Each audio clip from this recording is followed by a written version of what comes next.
Allez, retour en France, alors que les candidats socialistes sont en pleine campagne pour la primaire qui se déroulera dans quelques jours. Les grands débats de société reviennent à la une de l'actualité avec un dossier récurrent, souvent questionné, le dossier de la justice, souvent critiqué, qualifié de laxiste par certains, d'inadapté aux enjeux contemporains.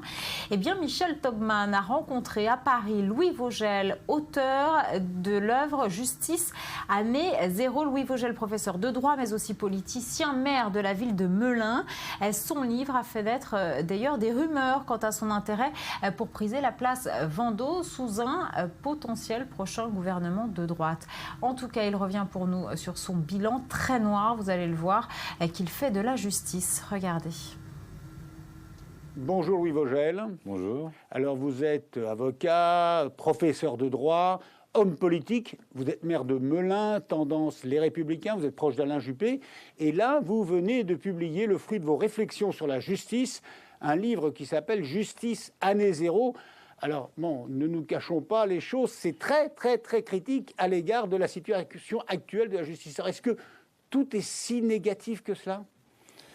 Je crois qu'on a atteint vraiment un point zéro, et que tout est à reconstruire, parce que notre justice va très mal. Il y a quelques chiffres sont emblématiques. 57 000 places de prison pour 68 000 détenus, vous voyez qu'il y a un problème. 100 000 peines non exécutées, dont un quart ne le sera jamais, c'est un vrai problème. Et je crois que la crise de la justice, ça se matérialise, ça se concrétise par la perte de sens de la peine. Une peine, c'est fait pour prévenir, c'est fait pour neutraliser, c'est fait pour réinsérer. Et dans ces trois fonctions, elle ne remplit plus sa mission. C'est ça la crise de la justice. J'ai dit que vous êtes engagé à droite, vous en cachez pas. C'est parce que la gauche est au pouvoir que ça va si mal que ça ? Ça fait très longtemps que la justice va mal parce qu'on n'a jamais considéré que c'était quelque chose de très important. Et on a fait des petites réformes, chaque ministère, chaque gouvernement a réformé un tout petit peu. Et je crois qu'aujourd'hui, c'est pour ça que c'est Justice, année zéro, le titre de l'ouvrage, on a atteint un point de non-retour, c'est-à-dire qu'il faut arrêter de bricoler. Il ne suffira pas de mettre plus de moyens dans la tuyauterie existante, c'est les tuyaux qu'il faut changer. Alors par exemple, vous dites qu'il faut augmenter le budget de la justice, qu'il n'y a pas assez de moyens. Vous dites même, et ça c'est surprenant, que l'Allemagne et d'autres pays européens consacrent plus d'argent à la justice. Alors, comment peut-on réduire les dépenses de l'État, comme le veut la droite française, et puis augmenter celles de la justice ? Alors, le premier point, c'est vrai qu'il n'y a pas assez de moyens. La justice a toujours été le maltraité des budgets depuis des années, pas seulement avec la gauche, même précédemment.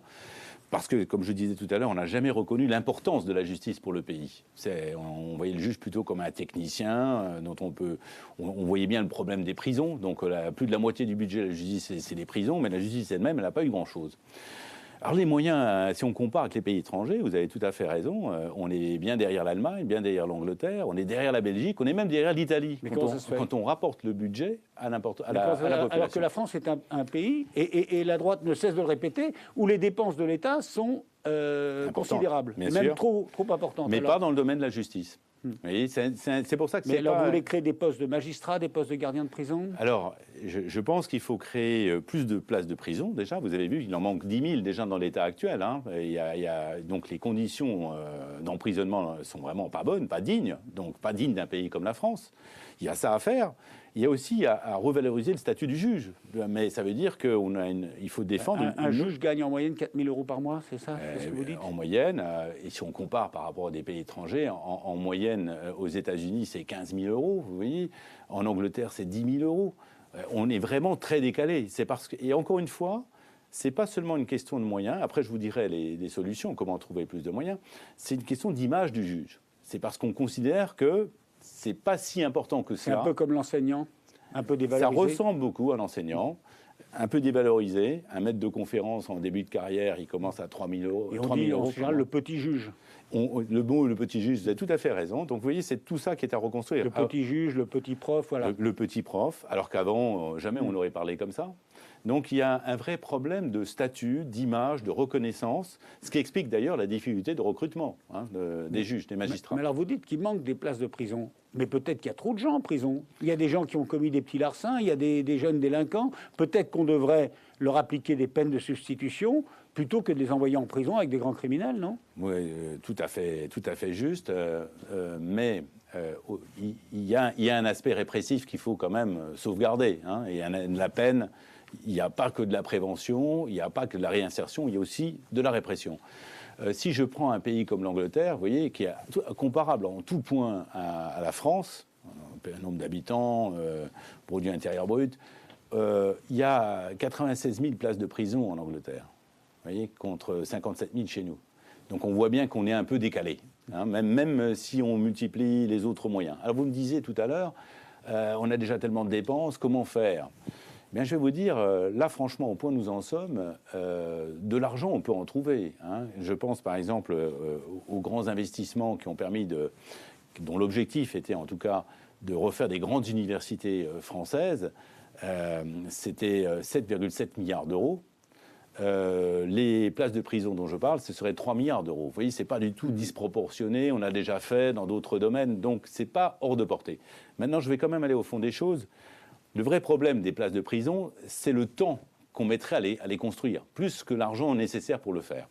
Il faut 5 ans pour construire une prison. Et là, vous avez raison, il faut diversifier les prisons. Vous citez la Scandinavie, par exemple. Je cite la Scandinavie. Il y a beaucoup de prisons dites ouvertes en Scandinavie. 30% des places de prison, c'est de la prison ouverte. C'est-à-dire qu'on n'a pas besoin de miradors, Donc etc. la solution, ce n'est pas le tout répressif. Non, la solution, ce n'est pas le tout répressif. C'est surtout la diversification en fonction des peines. Et aussi la diversification des peines. Vous avez raison, il faut substituer à la prison d'autres peines, des travaux d'intérêt général, Il y a une chose très frappante dans votre livre. Vous parlez beaucoup des jeunes délinquants, des mineurs, et ils sont plus nombreux. Et puis surtout... ce ne sont plus les mêmes qu'il y a 30 ou 40 ans. Alors en quoi le mineur délinquant d'aujourd'hui est-il différent de celui des années 70 ? En quoi est-il différent ? Bon, déjà, vous avez raison, il y en a beaucoup plus. Hein. Dans les années 70, c'était 80 000 mineurs délinquants. Aujourd'hui, c'est pratiquement 200 000. On est en 180 000. Vous voyez, on est bien au-delà. On a d'autres chiffres. Et qualitativement, c'est plus la même délinquance. À l'époque, c'était le vol de voiture. Aujourd'hui, c'est le trafic de stupéfiants, c'est les heurts avec la police, c'est la démolition de biens publics. Ça a pris c'est une gradation dans la violence inconnue autrefois. Et nous ne sommes absolument pas prêts, dans l'appareil judiciaire, à traiter ce phénomène de délinquance, parce qu'on traite toujours le mineur plutôt comme un enfant qui a mal fait. Or, aujourd'hui, c'est parfois un vrai criminel. Hein.